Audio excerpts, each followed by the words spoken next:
Hello everyone, welcome back to our channel that is MPPSC study IQ. आप सभी aspirants का स्वागत है स्टडी आईक्यू यूट्यूब प्लेटफॉर्म पर। तो एज यू ऑलरेडी नो कि हमने यहाँ पर रिसेंटली कंप्यूटर की क्लासेस स्टार्ट की हैं जो कि आपके एमपीपीएससी मेंस एग्जामिनेशन में पेपर 3 के यूनिट 2 के पार्ट बी में पूछा जाता है। ओके, तो नाउ आज हमारी कंप्यूटर की क्लास का सेकेंड लेक्चर होगा जिसमें हम बात करेंगे टाइप्स ऑफ कंप्यूटर की। ठीक है, अब देखिए, जो बच्चे एमपीपीएससी मेंस को अभी टारगेट कर रहे हैं उनके लिए तो ये है ही क्लास। इसके अलावा वो स्टूडेंट्स जिनके एग्जाम में कहीं ना कहीं कंप्यूटर पूछा जाता है तो वो बच्चे भी इसको देख सकते हैं, क्योंकि ये जो वीडियो है इसमें टॉपिक वाइज कॉन्सेप्ट आपका सेम रहेगा, चाहे आप एमपीपीएससी का एग्जाम दे, चाहे अदर स्टेट पीसीएस या फिर अदर वनडे एग्जाम्स दे जहां पर कंप्यूटर आता है। ठीक है, तो ये क्लास उन बच्चों के लिए भी बेनिफिशियल होगी। ओके, नाउ अगर हम यहाँ पर मेंस पॉइंट ऑफ व्यू से बात करें, जैसे कि जो हमारी क्लास है वो मेंस को लेकर है, तो इसमें आपको जो क्वेश्चन पूछे जाएंगे पेपर में उसमें आपको स्टेप बाय स्टेप लिखना होगा, है ना। मतलब ऐसा नहीं है कि ऑब्जेक्टिव है, मेंस है तो आपका पेपर कैसा होगा भाई, आपको प्रॉपर आंसर राइटिंग वहाँ पर करनी है। ठीक है, बट जो कॉन्सेप्ट मैं यहाँ पर आपको बताऊंगी वो कॉन्सेप्ट के बेसिस पर अदर एग्जाम्स में आपको एमसीक्यूज देखने को मिलेंगे। ठीक है, तो बाकी चीज़ें मिला जुलाकर सेम ही है अगर हम टॉपिक की बात करें तो आपको क्लास में क्या करना है, ध्यान से सेशन को एंड तक देखना है।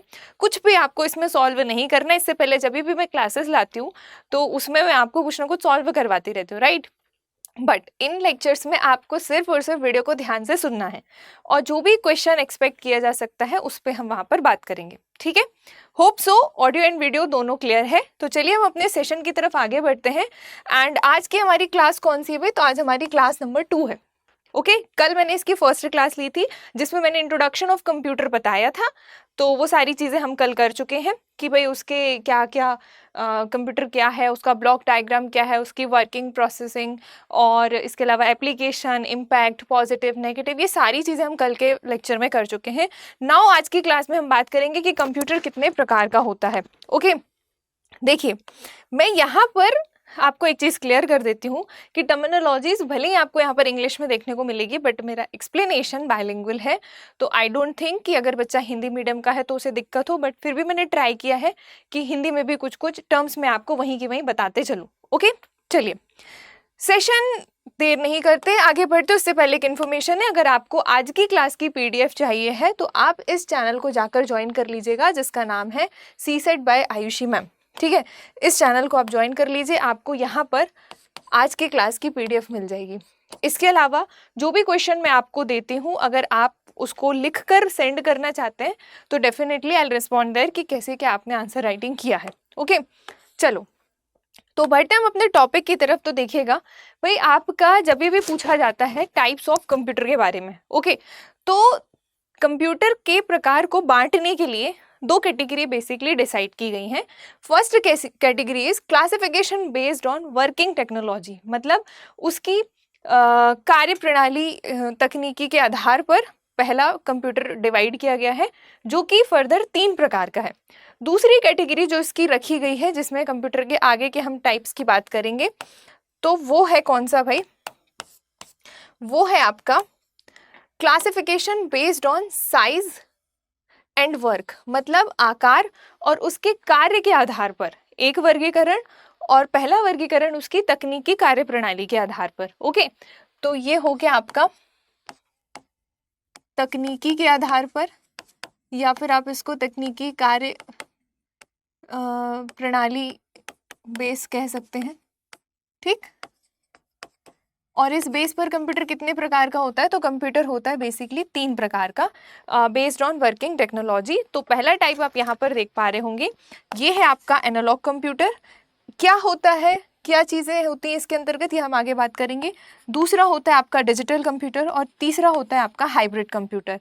कोई भी हिंदी का बच्चा ये ना कहे भाई हिंदी मीडियम का कि मैम एनालॉग, डिजिटल और हाइब्रिड को भी हिंदी में बताइए, तो डियर एनालॉग को एनालॉग ही लिख कर आएगा, हिंदी में लिख देगा लेकिन एनालॉग ही लिखेगा। डिजिटल के लिए डिजिटल वर्ड होगा और हाइब्रिड के लिए हाइब्रिड वर्ड होगा। ठीक है, चलो आगे अगर हम बात करें तो सेकंड इसकी कैटेगरी है इसके आकार व कार्य के आधार पर। ठीक है, आकार व कार्य के आधार पर कंप्यूटर यहाँ पर कितने भागों में बांटा गया है? तो कंप्यूटर यहाँ पर 4 भागों में बांटा गया, आप देख पा रहे होंगे। पहला है आपका मेन फ्रेम कंप्यूटर। टर्म्स आपने सारी कहीं ना कहीं सुन रखी हैं, कोई भी ऐसा स्टूडेंट यहाँ पर नहीं होगा जिसने ये नहीं सुन रखा होगा, है ना। स्कूल्स वगैरह में भी हम जब कंप्यूटर पढ़ते थे तो हम उसमें ये सारी चीज़ों को वहाँ पर इंक्लूड करते थे। दूसरा मिनी कंप्यूटर, तीसरा माइक्रो कंप्यूटर और फोर्थ है आपका सुपर कंप्यूटर। क्या होता है मेन फ्रेम, क्या होता है मिनी, क्या होता है माइक्रो, क्या होता है सुपर, ये सारी हम डिटेल्स में बात करेंगे। सबसे इम्पॉर्टेंट है आपका सुपर कंप्यूटर। इससे रिलेटेड अलग से भी क्वेश्चन बनता है, चाहे आप MPPSC का पेपर दें, चाहे आप अदर एग्जाम्स दें। सुपर कंप्यूटर काफ़ी ब्रॉड सेंस में इसको हम पढ़ेंगे, तो इससे रिलेटेड भी फैक्चुअल क्वेश्चन आपके अदर एग्जाम्स में भी देखने को मिलते हैं। ओके, तो ये हो गई basically 2 types of category computer की। पहला टेक्नोलॉजी, दूसरा साइज एंड वर्क। टेक्नोलॉजी के बेसिस पर 3 प्रकार, साइज एंड वर्क के बेसिस पर 4 प्रकार। होप सो यही कि ये चीज़ आपको याद हो गई होगी। ओके, तो आपसे क्वेश्चन डायरेक्ट बनेगा MPPSC मेंस एग्जामिनेशन ओरिएंटेड कि explain in detail types of computer, और ये क्वेश्चन आपसे पूछा जाएगा 10 नंबर के फॉर्म में, ठीक है। तो आप प्रॉपर ऐसे ही चार्ट बनाकर 2 प्रकार से कैटेगरी दिखा के और इनको पिक्टोरियल फॉर्म में यहाँ पर दिखा देंगे। फ्लो चार्ट के फॉर्म में आप यहाँ पे एक पेज में आप ये दिखा देंगे, ठीक है। उसके मतलब एक पेज में नहीं, आपको 10 नंबर के लिए 2 पेज मिलेंगे, तो 2 पेज में डिस्क्राइब करने के लिए आप छोटे से पोर्शन पे चार्ट को बना के फिर इसकी डिटेल्स आप रिमेनिंग 1.5 पेज में देंगे। ओके, चलिए आगे अगर हम बात करें भाई, तो बेस्ड ऑन वर्किंग टेक्नोलॉजी, यानी कि पहला हमारा टाइप है वो है एनालॉग कंप्यूटर। ओके, तो एनालॉग कंप्यूटर क्या होता है, तो इसके लिए आपको ना एक टर्म ध्यान रखनी है, कंटिन्यूस, ठीक है। अगर आप ऑब्जेक्टिव एग्जाम अगर आपका पेपर ऑब्जेक्टिव है, दूसरा एग्जाम आप देने गए हो, उसमें कंप्यूटर आ रहा है, तो एनालॉग और डिजिटल को डिफरेंशिएट करने के लिए एक डिस्क्रीट और कंटिन्यूस वर्ड आप ध्यान रख सकते हैं कि कंटिन्यूस वर्ड एनालॉग में देखने को मिलता है, डिस्क्रीट वर्ड डिजिटल में देखने को मिलता है। डी से डिजिटल, डी से डिस्क्रीट, इस तरीके से आप याद रख सकते हैं। तो फिलहाल हम बात करते हैं एनालॉग कंप्यूटर की। तो जो एनालॉग कंप्यूटर होता है भाई, इसमें जो डेटा होता है, ठीक है, उसका एग्जीक्यूशन कंटिन्यूस वे में होता है, लगातार होता रहता है, ठीक है। मतलब प्रोसेसिंग जो है उसकी वो कंटिन्यूस फॉर्म में होती है, आपको ये ध्यान रखना है। तो इस वर्ड पे फोकस कीजिएगा, कंटिन्यूस, ठीक। तो use continuous way to represent physical quantities, जो भी फिजिकल क्वांटिटीज होती हैं उनको रिप्रेजेंट करने के लिए किस तरीके से डेटा का रिप्रेजेंटेशन होता है, तो कंटिन्यूस वे में डेटा का रिप्रेजेंटेशन होता है। अगर आपसे एनालॉग कंप्यूटर के ऊपर लिखने को आया तो आपको ये लाइन लिखना मस्ट है, इस पर आपका नंबर है, डायरेक्ट इस पे आपको नंबर मिलेगा। ओके, नाउ सेकंड थिंग अगर हम बात करें तो भाई एनालॉग कंप्यूटर जो है उसमें जो राशियां लगातार चेंज होती रहती हैं, परिवर्तित होती रहती हैं, उन्हें नाम दिया जाता है एनालॉग राशि। फॉर एग्जाम्पल टेम्परेचर, यानी कि तापमान, ये भी चेंज होते रहता है लगातार। ऐसा तो है नहीं भाई कि टेम्परेचर हमेशा ऑल सीजन सेम रहता हो, नहीं, है ना। प्रेशर यानी कि दाब और वोल्टेज, ये सारी चीज़ें आपके किस में देखने को मिलेंगी, तो ये सारी चीज़ें आपकी देखने को मिलेंगी किस में, एनालॉग कंप्यूटर में। ओके, नाउ यहाँ पर हम फिजिकल डेटा रिप्रेजेंटेशन की बात कर रहे हैं। ओके, तो प्लीज़ आप इनको ध्यान रखिएगा कि फिजिकल डेटा रिप्रेजेंटेशन की यहाँ पर बात हो रही है। जैसे वाहनों की जो गति का मीटर होता है, ठीक है, ये मीटर भी कैसे चेंज होता है, कंटिन्यूस वे में चेंज होता है। ओके, नाउ वोल्टेज हुआ, वोल्ट मीटर हुआ, नॉर्मल जो हमारी वॉच होती है वो भी किस पे वर्क करती है, वो हमारी एनालॉग कंप्यूटर पे वर्क करती है। मतलब मैं ये सीजन के टेम्परेचर की बात नहीं कर रही थी, आप इसको वैसे रिलेट मत कर लेना। Let me clear you one thing. Okay, तो नॉर्मल वॉच हो गई, वाहनों का गति मीटर हो गया, वोल्ट मीटर, ये 3 एग्जाम्पल आप लिख दो, आपको अच्छे नंबर मिलेंगे। ये इसका फॉर्मेट आप लिख दो कि use a continuous way to represent physical quantities. इसका एग्जाम्पल आपको लिखना मस्ट है। स्पीड आपको बतानी ज़रूरी है कि स्पीड इसकी कैसी होती है भाई, बहुत स्लो होती है, यानी कि धीमी होती है। ओके, एंड इसमें लगातार परिवर्तन होता रहता है, तो ऐसी राशियां जो चेंज होती रहती है उनको एनालॉग राशि नाम देते हैं। अगर हम इसके भंडारण की बात करें, स्टोरेज कैपेसिटी की बात करें, तो वो कैसी होती है, लिमिटेड होती है। आपको ये ध्यान रखना है, जो इसकी भंडारण क्षमता होती है वो क्या होती है, कम होती है। ओके, तो लिमिटेड मेमोरी कैपेसिटी, ठीक, भंडारण क्षमता इसकी कम होती है। नाउ आगे अगर हम बात करें इसकी कॉस्ट की, अगर हम इसकी कॉस्ट की बात करें तो भाई cost as compare to digital computer, analog computers की कॉस्ट थोड़ी हाई होती है। ओके, इनको मेंटेन करना थोड़ा डिफिकल्ट होता है, अफोर्ड करना थोड़ा मुश्किल होता है। ओके, तो इतना चीज़ आप ध्यान रख सकते हैं। एंड अगर हम इसकी एक्यूरेसी की बात करें तो ये थोड़े लेस प्रिसाइज होते हैं, है ना, बहुत ज़्यादा रिलायबिलिटी इनमें नहीं होती है। इनकी एक्यूरेसी क्या होती है, कम होती है, मतलब जो इनकी सटीकता है डेटा को रिप्रेजेंट करने की वो थोड़ी क्या होती है, कम होती है। तो आप ये ध्यान रखेंगे कि लेस एक्यूरेसी है इसमें। तो ये कीवर्ड्स आपको ध्यान रहेंगे तो आप अच्छे से इनको लिख पाओगे। ग्रामेटिकली आपको लिखते आते हैं, अगर आपने हिंदी मीडियम से फॉर्म भरा है, होता है, करता है, इस कंप्यूटर में ये चीज़ पाई जाती है, स्पीड कम होती है, ये सब आप लिख लोगे, लैंग्वेज आप लिख लोगे, ग्रामेटिकली आप लिख लोगे। कीवर्ड्स अगर याद रहेंगे तो लिख पाओगे, आप इस बात पे फोकस करना। मतलब अगर सीधा सीधा पीपीटी उठाकर पढ़ोगे कि लाइन बाय लाइन स्लाइड्स रट रहे हैं तो ऐसा नहीं होगा, इस तरीके से पढ़ोगे तो आपको ज़्यादा अच्छे से ध्यान रहेगा। Okay, now come to the next type which is digital computer. Okay, working technology का जो सेकेंड टाइप है वो है हमारा डिजिटल कंप्यूटर। ठीक, हिंदी में भी इसे डिजिटल कंप्यूटर ही कहते हैं। तो एनालॉग में क्या हो रहा था भाई, use continuous way to represent physical quantities, और यहाँ पर क्या होता है, use a discrete way.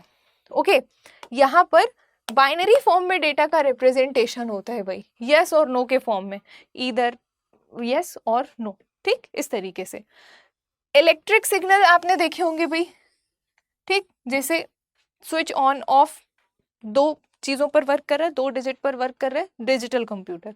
Okay, calculation की अगर हम इस पे बात करें तो डिजिटल कंप्यूटर की जो कैलकुलेशन है वो बाइनरी सिस्टम पर वर्क करती है। बाइनरी सिस्टम 0 और 1, एक का ऑन होना एक का ऑफ होना, आप ये समझ पा रहे होंगे। तो आप चाहे तो ये लिख दें या तो ये लिख दें, ये तो आपको लिखना ज़रूरी है। उसके बाद डेटा का जो एग्जीक्यूशन होता है, डेटा का जो एग्जीक्यूशन होता है वो बाइनरी फॉर्म में होता है। एक ही लाइन में आप इसको बता सकते हैं कि कैलकुलेशन बाइनरी फॉर्म में होती है, डेटा रिप्रेजेंटेशन बाइनरी फॉर्म में होता है। कैलकुलेशन को हिंदी में कहा जाता है गणना। ओके, कहाँ लिखूँ मैं, यहाँ लिख देती हूँ। कैलकुलेशन को हिंदी में कहा जाता है गणना। ठीक है, डेटा का एग्जीक्यूशन मतलब इनका निरूपण, ठीक, डेटा या आंकड़ों का निरूपण इलेक्ट्रिक पल्स के फॉर्म में, यस और नो के फॉर्म में होता है। तो आप इस तरीके से भी चार्ट के फॉर्म में दिखा सकते हैं, आपको अच्छे मार्क्स मिलेंगे इसमें। ओके, नाउ अगर हम स्पीड की बात करें तो जो इसकी स्पीड होती है भाई वो तेज होती है, जबकि एनालॉग कंप्यूटर की स्पीड कैसी होती है, कम होती है। ओके, और अगर मैं इसकी कॉस्ट की बात करूं, अगर मैं इसके कॉस्ट की बात करूं, किसकी, डिजिटल कंप्यूटर के कॉस्ट की, तो जनरली ये क्या होते हैं, लेस एक्सपेंसिव होते हैं, मतलब इनको बनाना या मेंटेन करना या मैनेज करना क्वाइट अफोर्डेबल है ना, as compare to analog computer. मतलब एनालॉग कंप्यूटर की तुलना में हम डिजिटल कंप्यूटर को इजीली मेंटेन कर सकते हैं। ठीक है, ये आपको ध्यान रखना है। चलिए, ओके, अब आती है बात, क्या सब बता दिया मैंने, हाँ, एक्यूरेसी और देख लीजिए भाई। जैसे एनालॉग कंप्यूटर में लेस एक्यूरेसी है, बट जो आपका डिजिटल कंप्यूटर है उसमें एक्यूरेसी कैसी है, मोर प्रिसाइजली, हाईली रिलायबिलिटी। ठीक, मतलब इसकी रिलायबिलिटी अच्छी है, ये सटीकता अच्छी है। और अगर हम इसके भंडारण क्षमता की बात करें, यानी कि लार्ज मेमोरी कैपेसिटी इसमें है। ओके, ये क्या बता रहा है, आपकी भंडारण क्षमता। मैं यहाँ पे इन कीवर्ड्स को हिंदी में बोलते भी चल रही हूँ और इंग्लिश वालों के लिए इंग्लिश में लिखा ही हुआ है, तो इतना अगर आप बताएंगे तो आपके लिए भाई अच्छा होगा। ओके, नाउ आगे अगर हम बात करें, third type is hybrid computer. ज्यादा कुछ तामझाम नहीं है इस टॉपिक पर, आप आराम से कर लोगे, टॉपिक इजी है। ठीक, टाइप्स ऑफ कंप्यूटर ही तो बताना है। नाउ थर्ड टाइप की अगर हम बात करें तो थर्ड टाइप आता है आपका हाइब्रिड कंप्यूटर। हाइब्रिड कंप्यूटर आपके एनालॉग और डिजिटल दोनों को मिलाकर बनता है। ठीक है, जो आपका हाइब्रिड कंप्यूटर है वो एनालॉग और डिजिटल दोनों से मिलकर बनता है। अब इसका एनालॉग वाला क्या पार्ट काम करता है, डिजिटल वाला पार्ट क्या काम करता है, तो ये देख लीजिए। तो भाई जो डिजिटल वाला पार्ट है हाइब्रिड कंप्यूटर में दोनों ही के अंश समाये हुए हैं, एनालॉग और डिजिटल। तो डिजिटल पार्ट क्या करता है, handles discrete data and complex calculation. वो कॉम्प्लेक्स कैलकुलेशन और डिस्क्रीट डेटा को क्या करता है, हैंडल करता है, ठीक है। और अगर हम आगे बात करें तो एनालॉग पार्ट क्या करता है हाइब्रिड कंप्यूटर के अंदर, तो analog part manages continuous data processing. लगातार जो डेटा का ट्रांसमिशन हो रहा है, निरूपण हो रहा है, प्रोसेसिंग हो रही है, वो काम कौन करता है, हाइब्रिड के अंदर एनालॉग वाला पार्ट। हाइब्रिड के अंदर डिजिटल वाला पार्ट कॉम्प्लेक्स कैलकुलेशन को मैनेज कर रहा होता है, ठीक है। नाउ तो ये हो गया हाइब्रिड प्लस डिजिटल से मिलकर बना, तो ये लाइन लिखनी आपको जरूरी है। डिजिटल पार्ट क्या कर रहा है, एनालॉग पार्ट क्या कर रहा है, ये बताना आपको जरूरी है। नाउ आगे अगर हम इसकी बात करें तो इसकी जो कैलकुलेशन की प्रोसेसिंग है, मतलब जो इसकी गणना करने की जो प्रोसेसिंग है वो किस फॉर्म में होती है, वो होती है भाई डिजिटली, ठीक है। डिजिटली होना मतलब फिर वही बात आ गई कि यस और नो रिप्रेजेंटेशन की, ठीक है। And input and output, input जो भी आप दे रहे हो और आउटपुट जो भी आप रिसीव कर रहे हो, उसमें कौन से सिग्नल का उपयोग होता है, ये कई बार अदर एग्जाम्स में भी देखने को मिलता है, तो ये इंपॉर्टेंट फैक्ट है, आप ध्यान रखिएगा। हाइब्रिड कंप्यूटर में इनपुट एंड आउटपुट के लिए एनालॉग सिग्नल का प्रयोग किया जाता है, ये आप ध्यान रखिएगा, ठीक है। कैलकुलेशन हाइब्रिड कंप्यूटर में डिजिटली होती है, इनपुट एवं आउटपुट के लिए एनालॉग सिग्नल का प्रयोग किया जाता है, ये आप ध्यान रखेंगे। इसके उपयोग यानी कि यूजेस भी आप ध्यान रखिएगा, ठीक है। क्या उपयोग है भाई, हॉस्पिटल में ईसीजी मशीन के बारे में आपने सुना होगा, ठीक है, उसमें हाइब्रिड कंप्यूटर का यूज देखने को मिलता है। तो पहला इसका उपयोग हो गया हॉस्पिटल वगैरह में। दूसरा, फ्लाइट सिमुलेट करने में हाइब्रिड कंप्यूटर का उपयोग किया जाता है, ठीक है। डिफेंस यानी कि रक्षा के क्षेत्र में भी हाइब्रिड कंप्यूटर का उपयोग किया जाता है, डिफेंस यानी कि रक्षा के क्षेत्र में। एंड साइंस यानी कि विज्ञान के क्षेत्र में भी हाइब्रिड कंप्यूटर का उपयोग किया जा रहा है, okay. And space and research, अब ये नहीं कि स्पेस रिसर्च के अंदर किस चीज में किया जाता है ये भी बताने बैठ गए, इतना टाइम नहीं होगा, सिर्फ एग्जाम्पल्स में इन टर्म्स को लिखोगे पूरे नंबर मिलेंगे आपके, ठीक है। और जो आपका अंतरिक्ष अनुसंधान वगैरह है उधर पे भी किसका प्रयोग किया जाता है, हाइब्रिड कंप्यूटर का, ये आप ध्यान रखिएगा, ठीक है। तो इतना अगर आप बताएंगे तो आपको पूरे मार्क्स मिलेंगे, क्लियर। अगर आपको इसकी पीपीटी चाहिए है तो आप इस टेलीग्राम चैनल को ज्वाइन कर लेना, अगेन आई एम रिपीटिंग, तो आपको इस क्लास की पीडीएफ मिल जाएगी। चैनल का नाम है CSET by Ayushi ma'am, okay. चलो आगे बढ़ते हैं हम। तो डिजिटल पढ़ लिया, हाइब्रिड पढ़ लिया, एनालॉग पढ़ लिया। अब एक क्वेश्चन आपका ये भी पूछ सकता है 5 मार्क्स के फॉर्म में या 7 मार्क्स के फॉर्म में कि difference between analog and digital computer, right any 5 difference between analog and digital computer, 5 number में पूछा जा सकता है। जितने की पॉइंट यहाँ पर लिखे हैं इसी को डिफरेंशिएट आप कर देना और उसी को पॉइंट्स में आप लिख देना, आपको अच्छे नंबर मिल जाएंगे, ओके। नाउ या फिर आपसे सिर्फ इतना ही पूछ सकता है कि तकनीकी आधार पर कंप्यूटर कितने प्रकार के होते हैं समझाइए, तो फिर आप सिर्फ 3 ही कंप्यूटर समझाओगे, एनालॉग, डिजिटल और हाइब्रिड, ठीक, जैसे मैंने यहाँ पर बताया। इनको आप अपने लैंग्वेज में, अपने शब्दों में लिख दीजिए। नाउ अगर उसको आगे पूछना हुआ अलग से 7 मार्क्स में, तो वो पूछेगा कि आकार एवं कार्य के आधार पर कंप्यूटर कितने प्रकार के होते हैं समझाइए।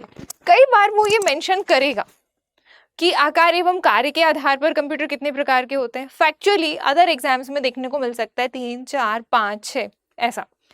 अब आपको लिख के आना है वहां पर, तो या तो वो हाईलाइट कर देगा, अगर वो हाईलाइट नहीं करेगा अगर वो हाईलाइट नहीं करेगा तो वो सिर्फ इतना लिखेगा explain types of computer, 10 number का क्वेश्चन। तो फिर आप पूरा बताओगे जो आज की क्लास में मैं आपको बता रही हूँ, ओके। नाउ तो फर्स्ट टाइप की अगर हम बात करें तो पहला टाइप है आपका main frame computer, okay. Size और कार्य के आधार पर, यानी कि आकार एवं कार्य के आधार पर पहला टाइप है आपका main frame computer, okay.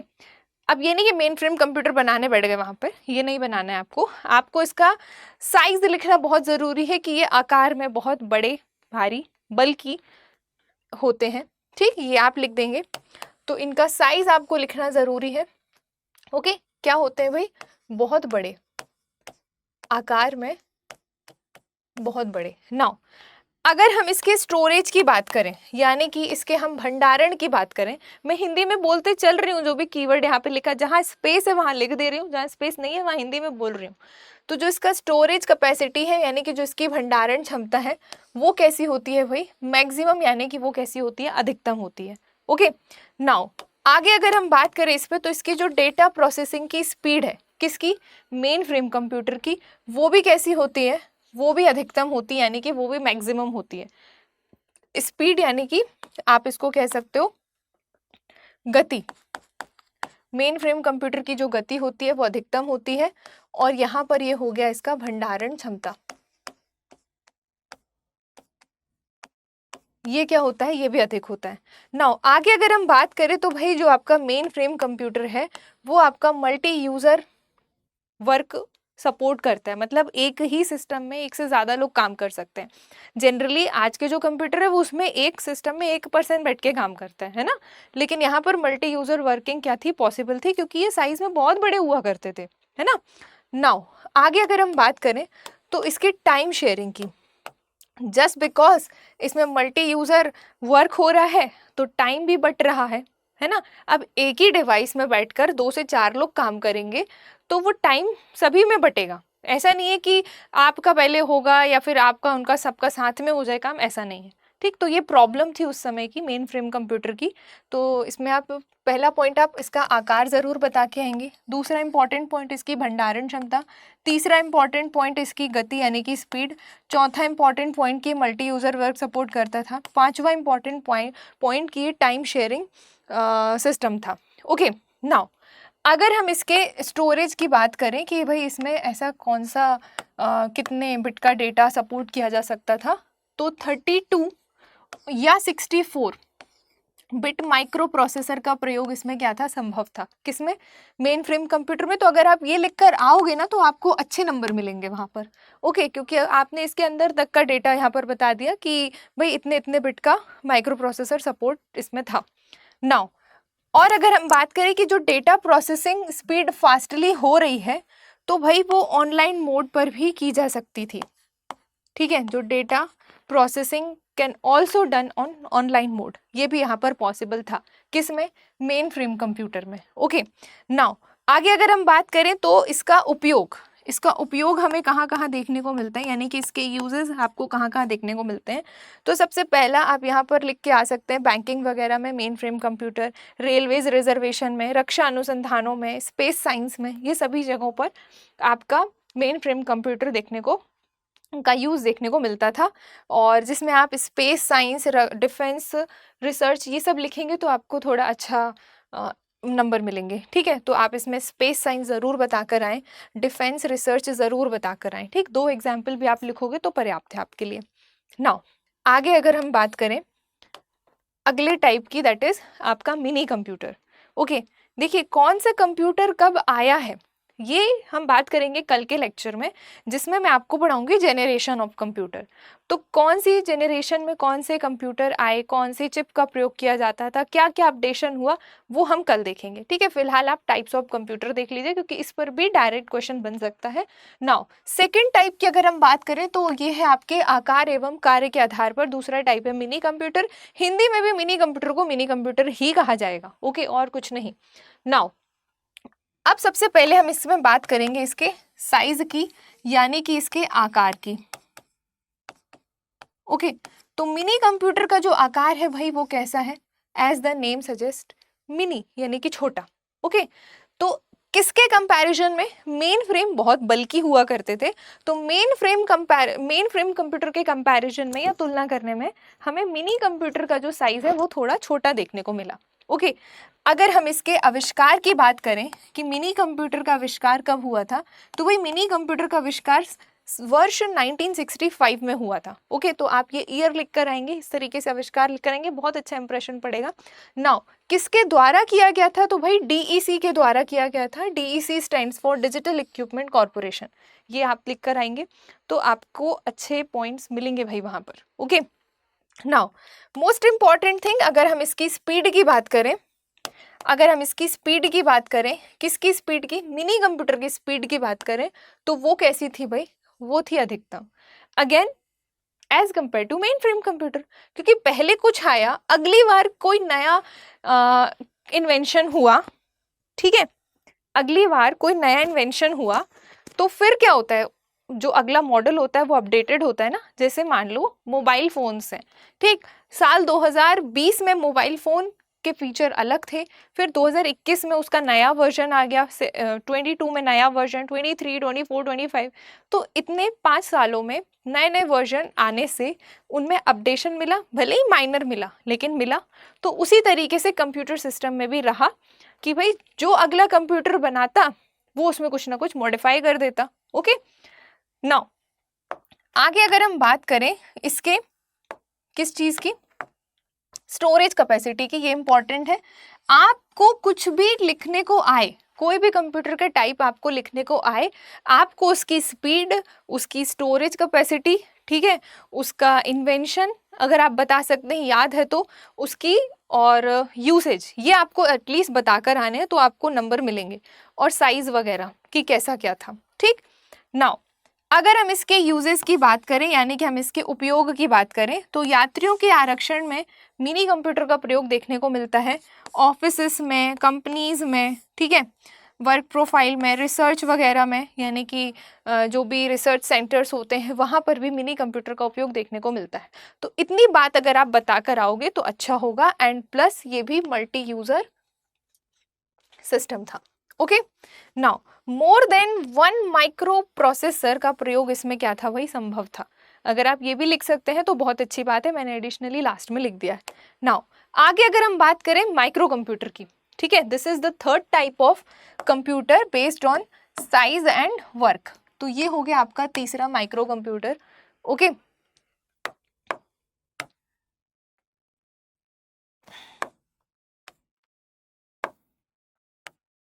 Third micro computer. Alright, now तो भाई माइक्रो कंप्यूटर का विकास कब हुआ, तो माइक्रो कंप्यूटर का विकास आपको 1970 में देखने को मिलता है। आप इस पॉइंट को जरूर बताकर आए। और इसका विकास किसने किया, भाई आईबीएम ने किया। समटाइम्स अगर आप बाकी के एग्जाम्स दिए हुए हैं, ऑब्जेक्टिव पेपर आता है जहाँ पर, तो आईबीएम का फुल फॉर्म भी पूछ लेता है। कॉमेंट सेक्शन में मुझे बताइएगा जरूर कि what's the full form of IBM. Okay, now अब अगर हम इसमें माइक्रो प्रोसेसर की बात करें तो 8, 16, 32 या 64 बिट माइक्रो प्रोसेसर का प्रयोग इसमें किया जा सकता है। किसमें किसमें माइक्रो कंप्यूटर में। तो आप ये डेटा अगर आप लिखोगे न्यूमेरिकली तो अच्छे नंबर आपको मिलेंगे। वीएलएसआई और यूएलएसआई से माइक्रो प्रोसेसर के आकार में कमी आई। अगेन एक और क्वेश्चन है आपके लिए कि आप मुझे कमेंट सेक्शन में बताएंगे वीएलएसआई का फुल फॉर्म और यूएलएसआई का फुल फॉर्म क्या है। ओके, जनरेशन जब पढ़ाऊंगे तो उसमें इसकी बात करूंगी मैं कि भाई very large scale integration and all, इस तरीके से। तो इससे क्या हुआ भाई, आपके माइक्रो प्रोसेसर के आकार में कमी आई, मतलब इसके आने से जो साइज है वो थोड़ा छोटा हुआ। ठीक, नाउ अगर आपके इसके स्टोरेज कैपेसिटी की, यानी कि इसके भंडारण क्षमता की आप बात करेंगे, अगर आप भंडारण क्षमता की बात करेंगे तो उसमें इंक्रीमेंट आपको देखने को मिला एज कंपेयर टू मिनी और माइक्रो कंप्यूटर। नाउ इसके जब आप उपयोग को देखेंगे तो उपयोग में आप भाई घरों में माइक्रो कंप्यूटर का उपयोग देखने को मिला, ऑफिसेस वगैरह में, स्कूल वगैरह में, बिजनेस वगैरह में, है ना। एंटरटेनमेंट के लिए भी माइक्रो कंप्यूटर का उपयोग देखने को मिला। उत्पादन वगैरह में, कोई प्रोडक्शन में माइक्रो कंप्यूटर का उपयोग देखने को मिला। रक्षा अनुसंधान वगैरह में माइक्रो कंप्यूटर का उपयोग देखने को मिला। जो भी दवाइयाँ हैं, मेडिकेशंस वगैरह हैं, उनमें भी माइक्रो कंप्यूटर का उपयोग देखने को मिला। तो सिर्फ इन कीवर्ड्स को आप लिखना, बहुत अंदर आपको नहीं जाना है। Again I am telling you, बहुत टाइम आपको ख़राब नहीं करना है, क्योंकि क्वेश्चन बहुत डिफिकल्ट आपका नहीं आता भाई, ऐसा आएगा कि आप आराम से कर लो। ओके, नाउ माइक्रो कंप्यूटर के कुछ अलग, माइक्रो कंप्यूटर कुछ अलग अलग रूप में भी देखने को मिला। तो वो जो रूप है, यानी कि वो जो फॉर्म है, वो हम यहाँ पर देख लेते हैं। जैसे आपने नाम सुना होगा भाई टैब या टैबलेट कंप्यूटर। ओके, तो टैबलेट कंप्यूटर के बारे में आपने सुना होगा। तो ये है कि एक्चुअली में ये माइक्रो कंप्यूटर ही है। ओके, तो ये इसमें क्या होता है, जिसको टैब्स वगैरह आपने देखे होंगे। नाउ इसमें कीबोर्ड या माउस का प्रयोग नहीं किया जाता। मतलब ऐसा नहीं है कि अलग से कीबोर्ड होना ही चाहिए तभी इसमें हम इनपुट या फिर प्रोसेसिंग कर सकते हैं, माउस वगैरह इस पे कनेक्ट होना चाहिए, ऐसा कुछ भी नहीं है। Without keyboard, without mouse, tablet computer can be use. ठीक है, तो इसको शॉर्ट में टैब हम कहते हैं। नाउ इसमें इनपुट के लिए क्या होता है, स्टाइलस, पेन या टच स्क्रीन का उपयोग किया जाता है। मतलब हम इसमें टच करके इनपुट दे सकते हैं, स्टाइलस वगैरह आते हैं, जो इसकी पेंसिल्स वगैरह आती हैं हम उनका यूज़ करके इस पर इनपुट दे सकते हैं। प्रोसेसिंग ये इंटरनली करते रहेगा, फिर आउटपुट ये हमें उसी टैब कंप्यूटर की स्क्रीन पर डिस्प्ले करेगा। ओके, नाउ एक और आपने सुना होगा, नहीं सुना है तो अब आप सुन लीजिए कि पाम टॉप कंप्यूटर। तो ये जो पाम टॉप कंप्यूटर होते हैं जस्ट लाइक का मोबाइल फ़ोन टाइप के होते हैं। मतलब इतने फ्रेंडली होते हैं कि हम इनको हाथ में लेकर उपयोग या यूज़ कर सकते हैं। ओके, स्मॉल इन साइज, ठीक, small in size, also known mini laptop. इनको मिनी लैपटॉप के नाम से भी जाना जाता है, थ्योरेटिकली आप ये लिख के आ सकते हैं। और इन पे जो इनपुट दी जाती है तो भाई वो ऑडियो यानी कि वॉइस के थ्रू दी जाती है। ठीक है, अब ये नहीं कि इसके लिए भी अलग से पेन पेंसिल आ रही है। Okay, and instead of keyboard, मतलब कीबोर्ड का उपयोग करने की बजाय इसमें क्या होता है, जो इनपुट है वो कैसे दी जाती है, वो वॉइस के थ्रू दी जाती है। आप ये ध्यान रखेंगे। नाउ आगे अगर हम बात करें, थर्ड आपने देखा होगा, सुना होगा और शायद आप लोग यूज़ भी करते होंगे, दैट इज़ लैपटॉप कंप्यूटर। ठीक है, एक्चुअली में हम बोलते सिर्फ लैपटॉप लैपटॉप है, वो है पूरा लैपटॉप कंप्यूटर।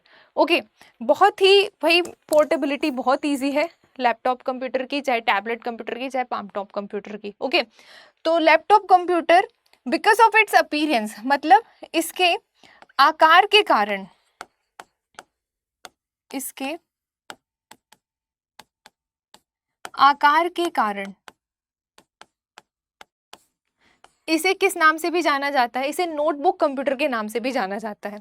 समझ रहे हो कि ये नोटबुक के जैसे साइज का होता है या दिखाई देता है, तो लैपटॉप कंप्यूटर को इस नाम से जाना जाता है। तो ये डेटा भी आप साइड में बता सकते हैं कि माइक्रो कंप्यूटर के अलग अलग रूप हमको देखने को मिलते हैं, जिसमें टैब है, पाम टॉप है, लैपटॉप है, नोटबुक है, नेटबुक है, वर्कस्टेशन है, ये सारी चीज़ें आप बता सकते हैं। नाउ अब हम लास्टली बात करेंगे based on size and work most important computer type, that is super computer. ये है आपका भाई fourth type, super computer. Okay, जो कि एक्चुअली में आपकी फिफ्थ जेनरेशन का साइन भी है, प्रतीक भी है। कौन? सुपर कंप्यूटर फिफ्थ जेनरेशन में आपको देखने को मिला था। नाउ भाई मल्टी यूजर, ठीक, ये आप लिखेंगे इसमें कि ये कैसा सिस्टम है, मल्टी यूजर सिस्टम है। सेकेंड थिंग, इसमें जो प्रोसेसिंग होती है, मतलब जो गणनाएं होती हैं, जो गति होती है उसकी क्या होती है, फास्ट होती है। मतलब इसमें जो गति है, गणना की जो गति है वो कैसी होती है, फास्ट होती है। ये आप लिख कर आएंगे। नाउ प्रोसेसिंग स्पीड की जो कैलकुलेशन है भाई वो फ्लॉप्स पर वर्क करती है। फ्लॉप्स क्या है, ये एक कंप्यूटिंग यूनिट है। समटाइम्स आपके एग्जाम्स में जब आप ऑब्जेक्टिव पेपर देते हैं, अब देखो एमपीपीएससी के प्रीलिम्स में भी कंप्यूटर आता है, मेंस में कंप्यूटर लिखने को आता है। ठीक है, प्रीलिम्स तो ऑब्जेक्टिव है ना। तो कई बार फ्लॉप्स का फुल फॉर्म भी पूछा गया है, तो ये भी आप ध्यान दीजिएगा। फ्लोटिंग पॉइंट ऑपरेशंस पर सेकेंड, ठीक, ये एक कंप्यूटिंग यूनिट है कैलकुलेशन करने की, तो इसका फुल फॉर्म पर भी ऑब्जेक्टिव क्वेश्चन बनता है। और जब आप इसको लिखोगे थ्योरेटिकली पेपर में एमपीपीएससी के, तो भी आप इसका फुल फॉर्म बताओगे तो काफ़ी अच्छा इंप्रेशन आपका पड़ेगा। ओके, नाउ ये फ्रैक्शनल नंबर्स पे वर्क करती है।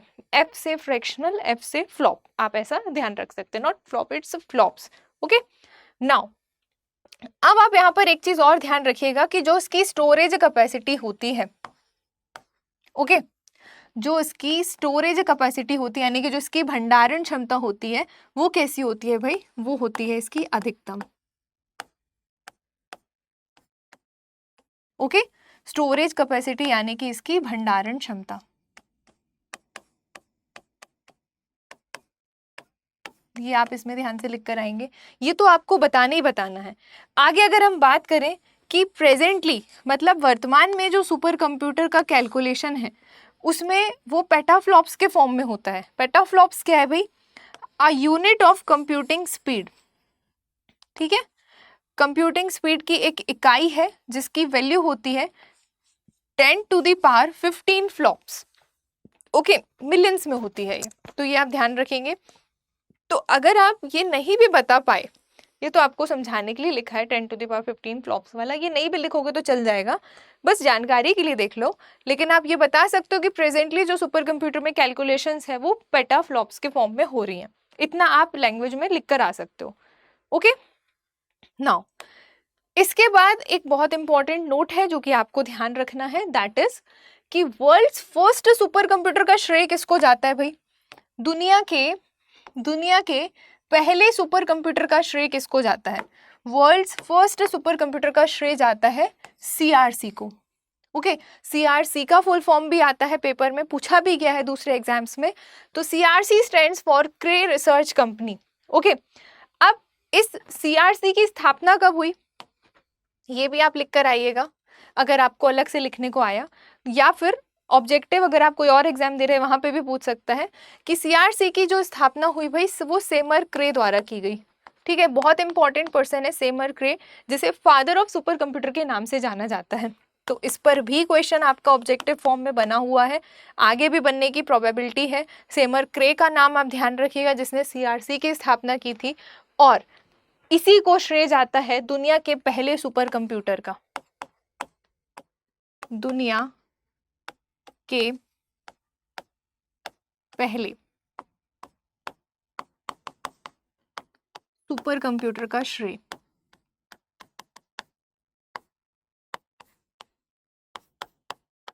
ठीक है किसको जाता है? CRC को, ये आप ध्यान रखेंगे।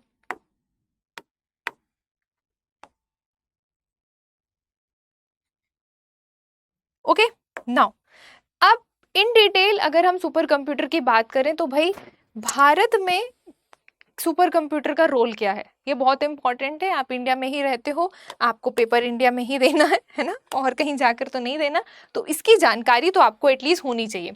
तो देखिएगा कि भारत में सुपर कंप्यूटर जो है तो एक्चुअली भाई वो किसका है? वो परम सीरीज के सुपर कंप्यूटर बहुत ज्यादा, एक सेकेंड ये वायर बहुत फंस रहा है, एक सेकेंड। हाँ, तो भाई इंडिया में सुपर कंप्यूटर का रोल आपको बहुत अच्छे से पढ़कर जाना है। तो परम सीरीज के सुपर कंप्यूटर बहुत इंपॉर्टेंट है, परम 8000 पर भी क्वेश्चन बना हुआ है पहले, और कैसा क्या रोल है परम युवा 2, ये सारी चीजें हम यहाँ पर बात करेंगे। तो देखिएगा, ध्यान से सुनना, बस सुनना है, कुछ नहीं करना, ध्यान से सुन लो। परम सीरीज के जो सुपर कंप्यूटर हैं उसका निर्माण कब हुआ था? तो उसका निर्माण भाई पहली चीज सीडेक पुणे द्वारा किया गया था, इंपॉर्टेंट है। परम सीरीज के सुपर कंप्यूटर का निर्माण कब किया गया था? सीडेक पुणे द्वारा। सीडेक का भी फुल फॉर्म पूछा गया है पहले भी एग्जाम्स में, तो centre for development of advanced computing, this is the full form of CDAC, और इसका हेडक्वार्टर कहाँ पर है? पुणे में है, ये आप ध्यान रखेंगे। ओके, अब परम सीरीज के कंप्यूटर में परम 8000 बहुत इंपॉर्टेंट है, परम 8000 बहुत इंपॉर्टेंट कंप्यूटर है, सुपर कंप्यूटर है। तो सीडेक द्वारा विकसित फर्स्ट सुपर कंप्यूटर का नाम क्या है? परम 8000। तो अगर आप ये बता पाए तो ये बहुत अच्छी बात है।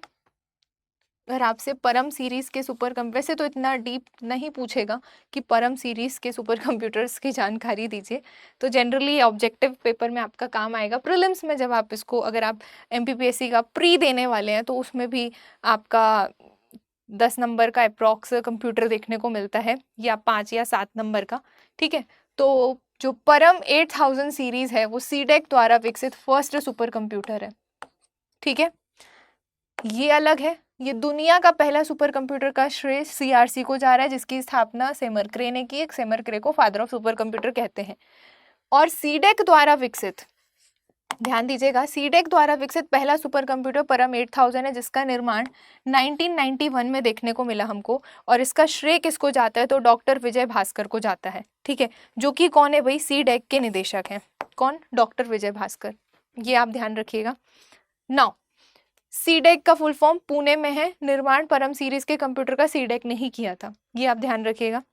नाउ आगे अगर हम बात करें परम पदम सुपर कंप्यूटर, जब परम सीरीज के कंप्यूटर शुरू हुए तो परम सीरीज परम नाम लेकर आ रही थी अपने सुपर कंप्यूटर्स में, ठीक है। तो परम पदम सुपर कंप्यूटर की आप जानकारी यहाँ पर ले लीजिए कि इसका निर्माण कब हुआ था भाई। तो इसका निर्माण आपको देखने को मिला साल 2003 में। इसकी जो कैलकुलेशन क्षमता है, यानी कि इसकी जो गणना करने की कैपेसिटी है, ठीक है, इसकी जो कैलकुलेशन कैपेसिटी है वो क्या है, 1 टेरा फ्लॉप्स। फ्लॉप्स क्या है आपका, फ्लोटिंग पॉइंट ऑपरेशंस पर सेकेंड, ठीक है, ये आप ध्यान रखिएगा।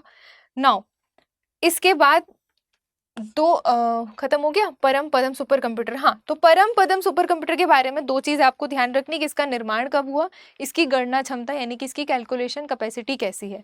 नाउ इसके बाद आता है परम युवा 2 सुपर कंप्यूटर। ओके, ये भी इंपॉर्टेंट है, परम युवा 2 सुपर कंप्यूटर। इसका जो निर्माण हुआ भाई वो कब हुआ, तो वो हुआ 2013 में, ठीक है। और ये भी किसके द्वारा विकसित हुआ, तो ये भी सीडेक द्वारा विकसित हुआ। ओके, नाउ आगे अगर हम बात करें कि इसके कैलकुलेशन की स्पीड कैसी है, तो इसके कैलकुलेशन की स्पीड 500 टेराफ्लॉप्स है, यानी कि इसकी गणना करने की क्षमता कितनी है, 500 टेराफ्लॉप्स। और परम पदम सुपर कंप्यूटर की गणना करने की क्षमता कितनी है, 1 टेराफ्लॉप्स। तो देख लीजिए कितना अंतर है। नाउ एक इम्पॉर्टेंट पॉइंट है इसका जो कि आप लिखेंगे तो अच्छा रहेगा कि जो परम युवा 2 सुपर कंप्यूटर है उसकी अवेलेबिलिटी सिर्फ 5 कंट्रीज पर है, ठीक है। वो कौन कौन सी 5 देश है, तो भाई वो है आपका अमेरिका में है परम युवा 2 सुपर कंप्यूटर, ठीक है। अमेरिका के अलावा जापान में आपको देखने को मिलेगा परम युवा 2 सुपर कंप्यूटर। इसके अलावा आपको चाइना में भी देखने को मिलेगा परम युवा 2 सुपर कंप्यूटर। इसके अलावा आपको इजराइल में देखने को मिलेगा परम युवा सुपर 2 कंप्यूटर। एंड फिर हमारा प्यारा इंडिया यानी कि भारत में भी आपको परम युवा 2 सुपर कंप्यूटर देखने को मिलेगा। तो सिर्फ 5 देश हैं या 5 कंट्रीज हैं जहां पर परम युवा 2 सुपर कंप्यूटर की अवेलेबिलिटी है। ओके, तो ये नोट है, ये आप ध्यान रखेंगे। नाउ आगे अगर हम बात करें तो भारत में जो सुपर कंप्यूटर की सीरीज आपकी चल रही है तो उसमें आपको 2 टाइप के और कंप्यूटर देखने को मिलेंगे, एक अनुपम सीरीज के सुपर कंप्यूटर और एक आपको देखने को मिलेगा पेस सीरीज के सुपर कंप्यूटर। ओके, अब जो अनुपम सीरीज के सुपर कंप्यूटर हैं इस पे आप ध्यान रखिएगा कि ये किसके द्वारा विकसित किए गए भाई, तो ये BARC के द्वारा विकसित किए गए, मतलब ये बार्क के द्वारा विकसित किए गए, भाभा एटॉमिक रिसर्च सेंटर, ये आप ध्यान रखेंगे। और जिसका हेडक्वार्टर कहाँ पर है, तो इसका हेडक्वार्टर आपका हैदराबाद में है, किसका, BARC का। तो अनुपम सीरीज के सुपर कंप्यूटर। नाउ इसके बाद दूसरा इसका जो एक और सुपर कंप्यूटर है वो है पेस सीरीज का सुपर कंप्यूटर, ठीक है, पेस सीरीज के super computer and this is Anupam series super computer. ये दोनों ही नाम आप ध्यान रखेंगे। भाई पेस सीरीज के जो सुपर कंप्यूटर हैं वो किसके द्वारा विकसित किए गए, वो किसके द्वारा विकसित किए गए, तो ये विकसित किए गए आपके अनुराग के द्वारा। What's the full form of Anurag, advanced numerical research and analysis group, ठीक है। तो ये इस इंस्टीट्यूट के द्वारा क्या, पेस सीरीज के सुपर कंप्यूटर विकसित किए गए, ठीक है। Advanced numerical research and analysis group, इस ग्रुप के द्वारा पेस सीरीज के सुपर कंप्यूटर आए और BARC के द्वारा अनुराग सीरीज के सुपर कंप्यूटर आए। ओके, अब आपका एक और होमवर्क है कि आप मुझे अनुराग सीरीज सुपर कंप्यूटर का फुल फॉर्म आप बताएंगे, अनुराग का, सॉरी अनुपम का, अनुराग यहाँ पर है, ठीक, अनुराग का मैंने आपको बताया। और एक और आपको ध्यान देना है यहाँ पर पेस के बारे में, जो पेस सीरीज का सुपर कंप्यूटर है, तो पेस का मैं आपको बता रही हूँ, आप मुझे अनुपम का मैसेज करोगे कि अनुपम का फुल फॉर्म क्या है। ओके, तो processor for aerodynamic computation and evolution, ये किसका फुल फॉर्म है भाई, तो ये है पेस सीरीज के सुपर कंप्यूटर का processor for aerodynamics and computation and evolution. Okay, and जो ये जो अनुराग है जिसने डेवलप किया है, अनुराग किसी व्यक्ति का नाम नहीं है, अगेन बता दूं, नहीं तो आप अनुराग अनुपम इसको किसी इंसान का नाम समझ लो। नाउ इसका जो हेडक्वार्टर है वो कहाँ पर है, इसका जो हेडक्वार्टर है वो है हैदराबाद में, किसका, अनुराग का, ठीक। Advanced numerical research and analysis group का हेडक्वार्टर हैदराबाद में है, BARC का हेडक्वार्टर हैदराबाद में है, दोनों कई हैदराबाद में है। एंड इसको बार्क ने डेवलप किया, इसको अनुराग ने, ये पेस सीरीज, ये अनुपम सीरीज। ओके, तो ये भी किसका रोल प्ले कर रहे हैं? भारत में सुपर कंप्यूटर का, ये आप ध्यान रखेंगे। अब एक नोट के तौर पे मैंने यहाँ पर लिख दिया है कि साइज के आधार पर, मतलब आकार के आधार पर,